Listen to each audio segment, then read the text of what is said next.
A bold, minimalist design. In the center, a wide, horizontal brown band runs across a black background. In the middle, the text, Fort Vancouver Conversations, appears in uppercase black letters, creating a strong contrast. A thin white rectangular frame surrounds the entire design, adding a clean and structured look to the layout. The combination of black, brown, and white creates a simple, professional, and classic appearance.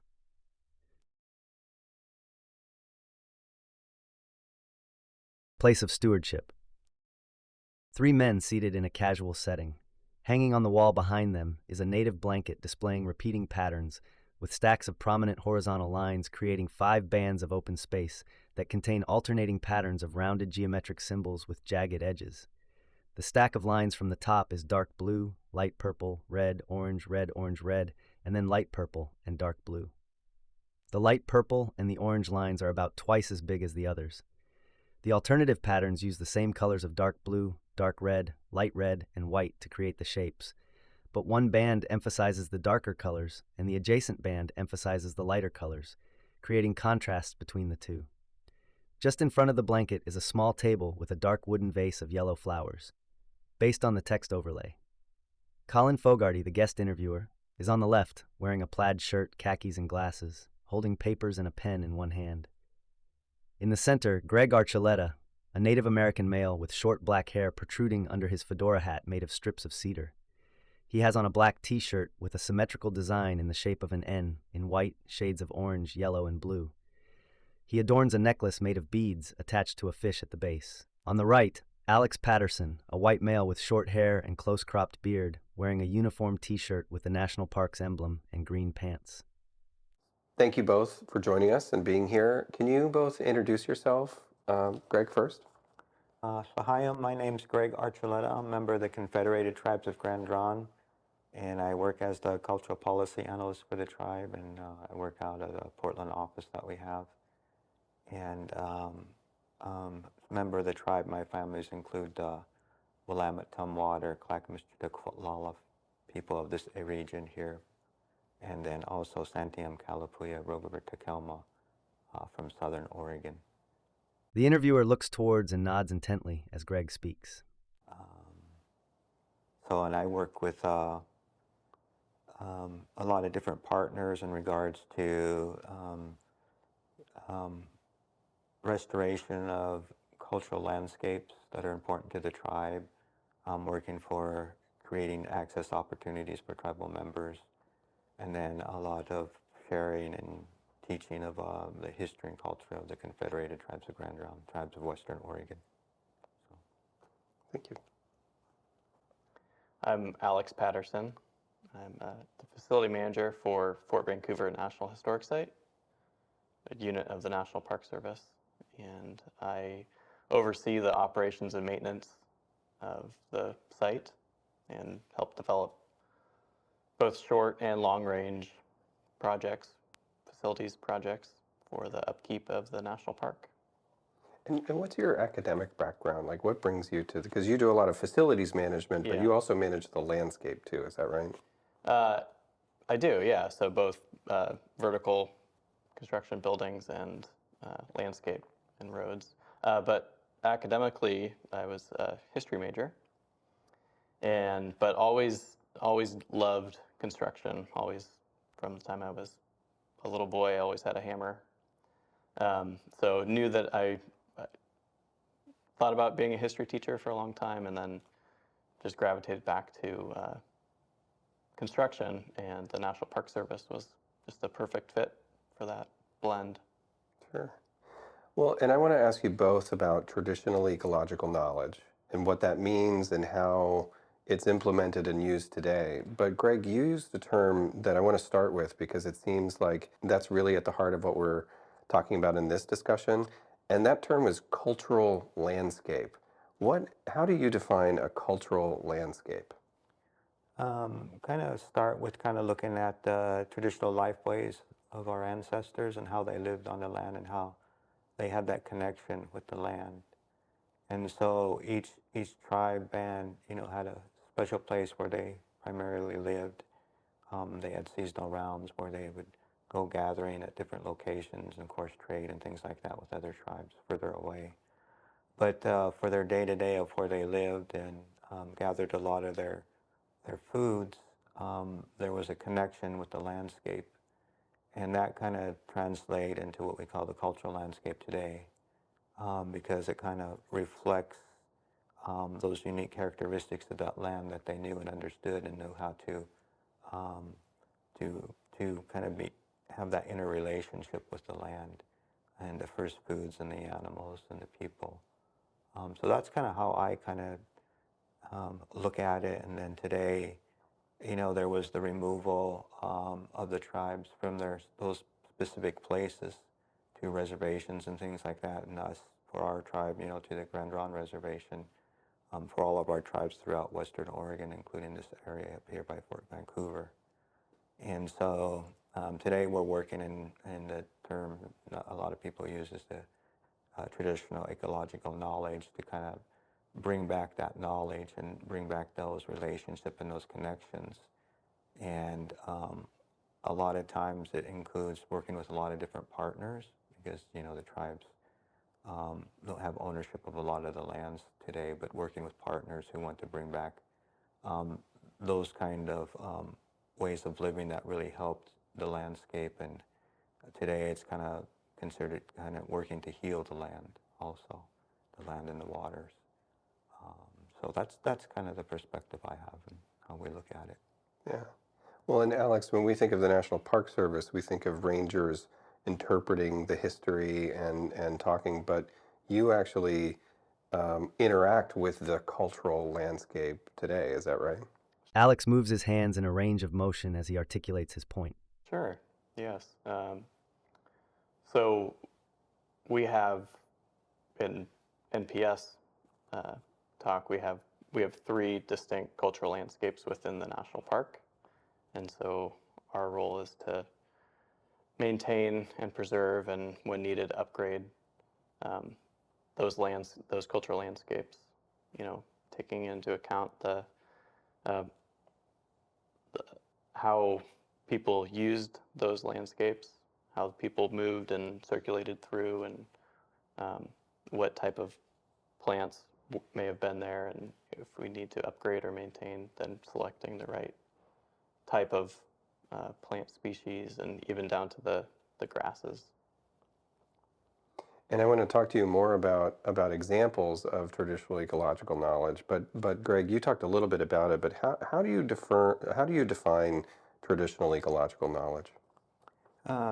As I mentioned, kind of was really the way of living of our ancestors, the lifeways that they had.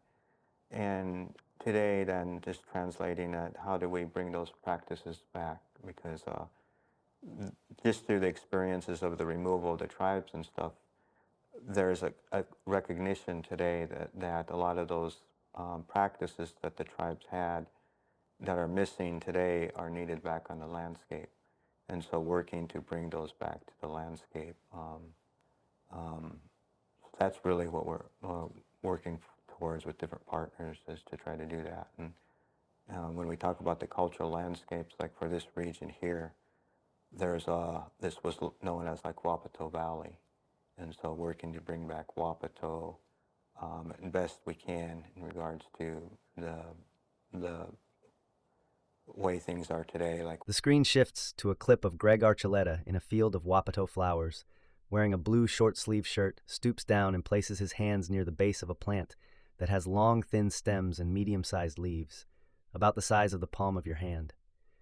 The camera pans to a hand holding bulbs, and then back to the interview setting. with the dikes on the river and things like that, which closes off the sloughs and the ponds and things like that, but working as best we can to bring back the Wapato populations and kind of manage non-native species that have kind of taken over.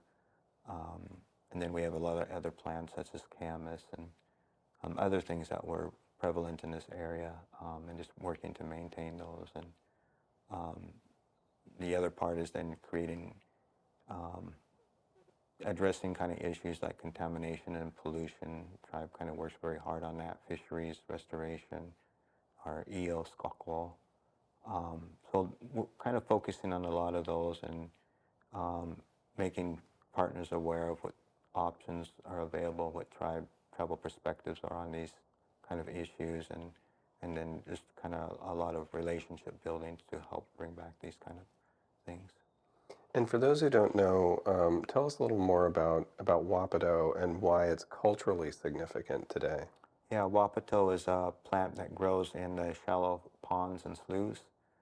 And there's a tuber that is in the mud, and then... As he speaks, the scene transitions to Greg kneeling on the ground, digging in soil around thick roots. The dark mud has made it up to his forearm. The leaves that kind of look like arrow leaves, so they've also called it arrow leaf. The camera pans to a hand holding bulbs. In the background, green leaves on long stems and some Wapato flowers with a prominent yellow center and 3 white petals. Then back to the interview set. That is above water, and our tribes would gather that, and throughout the region here, and it was so heavily populated here that our tribes could also use it for trade resource. So it was an important trade resource from this area also. But the tuber was gathered, and then it can be baked. There's different ways to prepare it, but one of the ways is where you can just bake it on the coals, and it's kind of like a little potato. And so it was one of the primary food sources for this region here. So kind of why it's kind of one of our important foods that we kind of look out for. What are some of the other examples of traditional ecological knowledge being used today? I think one of the bigger ones that the tribes are trying to bring back and is fire. Due to I think people are kind of seeing the devastation of the wildfires. And when tribes were on the landscape more, fires were a common practice, and it was to burn out the brush, and so you didn't have all that debris buildup and things like that. It maintained prairies and open areas, like for the first foods like camas and things like that, maintained the huckleberry areas. It was good for wildlife. So fire is one of the big ones, and of course it includes a lot of education today and awareness of how these smaller fires can help the landscape and prevent some of those larger ones. This is a national park with a lot of buildings and a lot of buildings made of wood. Right. So you can't bring back fire here in the same way it was practiced for thousands of years. But how do you take that knowledge or take that information and translate it into landscape management today? Sure. And also being in an urban park, really, it's another reason why we can't have a controlled grass fire. But one thing that I was been researching over the past year is modeling our field mowing schedule to replicate fire. So we were do that, vary the times of year when we're mowing, and also the cut height of the mower blades to try and best. I mean, in the research we found that nothing as good as fire to really restore a landscape, but there was definitely some techniques that we gleaned from the research that we could implement to try and get the open fields a little bit closer to maybe to that prairie restoration, how they once were.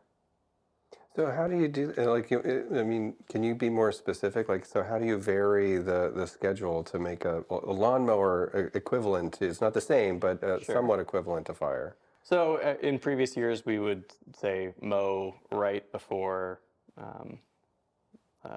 the heat of the summer, right before the 4th of July. But then we've pushed that off, not only to try and replicate fire, but also to promote the ground nesting birds that we have in the area. So we want to make sure that the Savannah sparrows, for example, are done with their nesting. So we'll now mow a little bit later, late August. And then also maybe right at the start of fall, and then maybe once early in the spring. Throughout the video, the camera moves back and forth to singularly focus on the person speaking.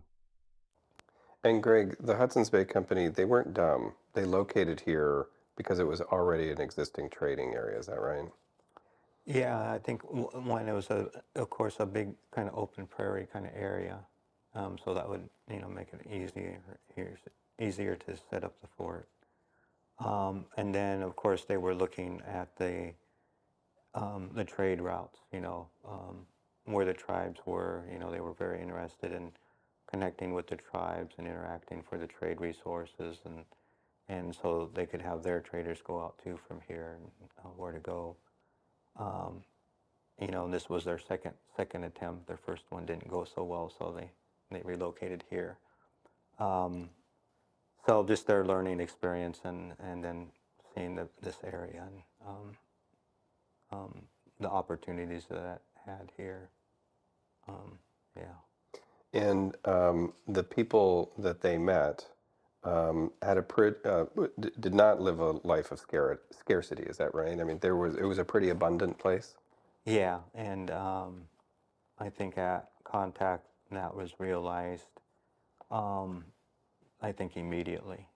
A lot of, when they got here, they were getting short on food and things like that, so they needed those kind of resources. And then working with the tribes, and that interaction, providing them that knowledge, and through trade and other ways they could support themselves once they were here and got established. But in some instances also it was kind of detrimental. For instance, when they hit the farms at Salvay's Island and brought the hogs in, it devastated the wapato patches on the island. So you had those kind of cultural differences too, where that was an important food but not realized, but they brought in the hogs for their food resource. So you had kind of those things happening also. So Alex, you talked a little bit about mowing, but what are some of the other ways that the Park Service is trying to incorporate traditional ecological knowledge? Like, for example, do you spray insecticides and things like that on the site? We have a very limited amount of herbicide that we do apply, and it's mainly on a hardscape just to suppress, weed growth. And then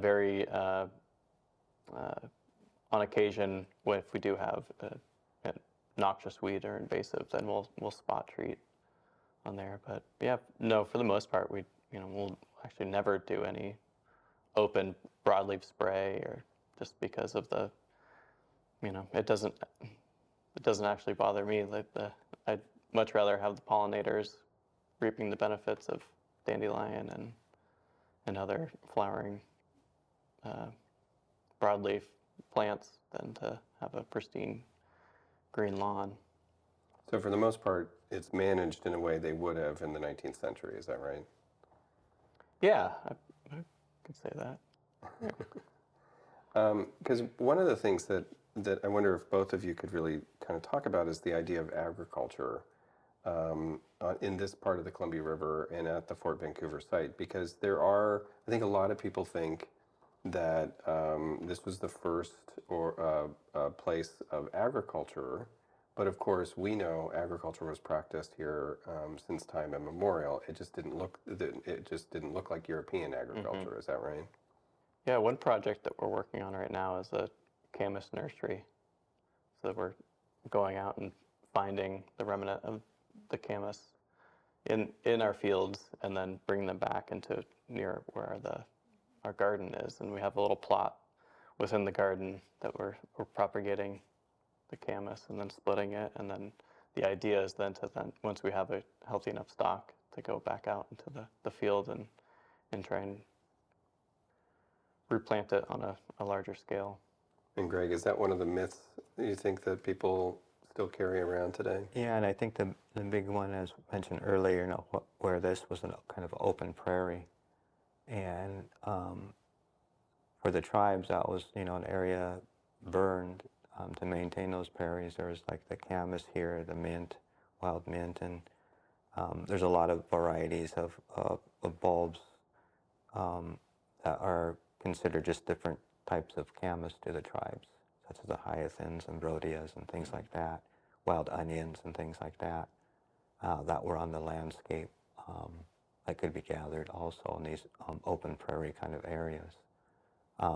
So that regular fire helped keep the area open, and when then Fort Vancouver was established, that's what they saw was that open prairie, and if it hadn't been kept open, it would probably just been a forest, you know, kind of similar to other parts of the Columbia River, where you have a lot of the riparian zone of ash and cottonwood and things like that. It would have pretty much probably overgrown that open area. Yeah. And are tribes, I mean, we talked, is the tribe working with the National Park Service, and not just Grand Ronde, but other tribes too? Do you find those partnerships are different now than they might have been, say, 20 or 40 years ago? Yeah, and I think one of the big ones is, like we've been talking about, is the traditional ecological knowledge and helping. There's an interest to kind of bring those kind of concepts back to the landscape. And so that's where the tribes have been partnering with different places like National Park Service to kind of bring back those kind of practices. So yes, very much so. Yeah, and most people would be most surprised about about the historic relationship people had with the land. Greg, do you think that there are mischaracterizations or misinterpretations about those traditional lifeways? Yeah, and it's kind of really interesting because like at Contact, they came here and a lot of them described this as an Eden, the way the landscape was, but not really realizing how the tribes had created that landscape like that and maintained it for a very long time. And then if you look through the period of time after Contact and how they start talking differently and how the landscape was changing after the tribes were removed. There'd be like forests where you could go through and see through them, but after the tribes were removed, the fire wasn't able to be used in those areas, so the brush grew up and things like that. The forest grew denser, things like that. And then, over time then you had logging and forestry where one type of tree was primarily planted. You had plantation forests, and so that created the lack of diversity on the landscape. And today, looking at how that diversity is important for the landscape and bringing those kind of concepts back. So I think Does the land have a memory of its own? it does, and it's really kind of amazing if you've looked at or have heard, like on the Sandy River again is another example where they took out the Marmot Dam, and what's happening to the restoration there. We're bringing back the fisheries and other places too. And for instance, the tribe got a portion of its reservation returned, and one of the first things they did is remove some culverts and so the creek could flow a lot more freer and more open. And just like immediately after that, within a year or so, the steelhead and coho start showing up in greater populations above that area. Do you see, as management practices have changed at Fort Vancouver over the last few decades, have you seen examples of the landscape coming back in a way that you might not have expected? The oak on the landscape, and what that means to the landscape. So we've the past couple of years have collected the acorns and then worked with our partner park up at Olympic to propagate baby oak trees. And we've planted this past year, I think we planted about 48 little baby oak trees on the landscape just to try and, because we know that there has to be some succession planting of these beautiful oak trees that are very mature. We have to keep that grove of oaks going, and yeah, so I think that would be one example. Yeah. And Greg, you mentioned the myth that this was Eden, like a pristine, untouched landscape, and that it wasn't. It was a very actively people were always part of the landscape. Do you think that that basic idea is, how important is that for the future of climate change, of environmental restoration, that basic idea that people have always been here. Yeah, and you know, we have the term today conservation, and that concept is kind of got a meaning of hands off from human interaction, that you want to restore the landscape, and that to do that, you got to keep people out of that landscape.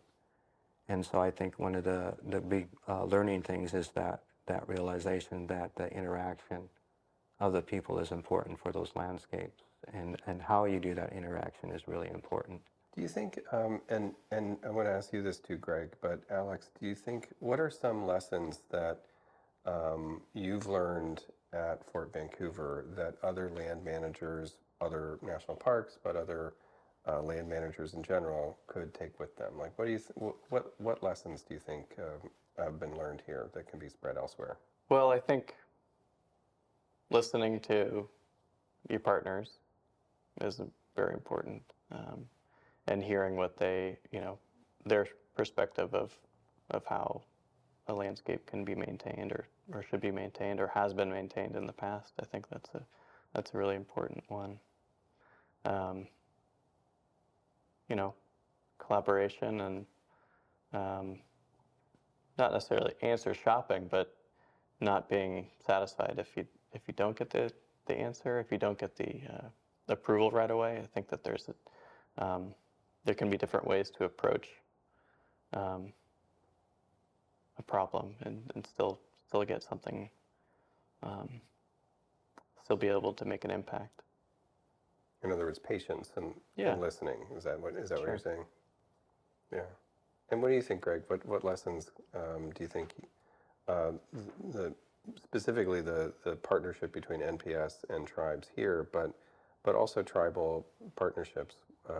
What lessons do you think that other places can learn? Yeah, I think like Alex was mentioning, some of the projects they're doing, like the oak restoration and the camas. I think those are great kind of examples of creating that diverse landscape of some of these. And he talked about the grasses also, if they're bringing back some of the native grasses and things like that were part of the landscape, and just bringing back that diversity to the landscape and creating the awareness that there's a connection between those different types of plants and the indigenous people of the area. And those are something that can be shared with the overall general public today. What haven't we talked about in terms of traditional ecological knowledge being used today? Are there other ways or other things that we have not mentioned that you think people should know about? I think the biggest one that I see, like when I'm out and about, is just the need for the respect for the land. You see a lot of in places where people throw out their garbage or want to dispose of things and things like that. It's kind of getting, I think, increasingly becoming worse and worse.